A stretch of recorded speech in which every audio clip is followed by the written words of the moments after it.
How to use DoorDash Group Order and split the bill. To use DoorDash Group Order and split bill feature, one person will have to make the order first and invite others via a shareable link. So open up DoorDash.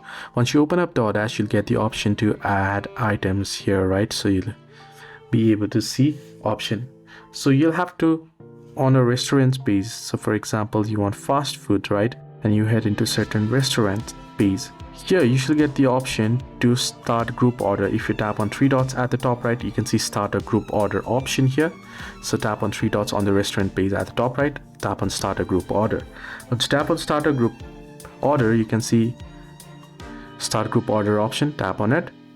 Then you can see the group order link here, tap on copy link, and then you can proceed to share the link. Now once you have invited someone, you can proceed to add in the items and then make the order as well. Hope this video was helpful. Do like and subscribe, and do not forget to leave the comments down below.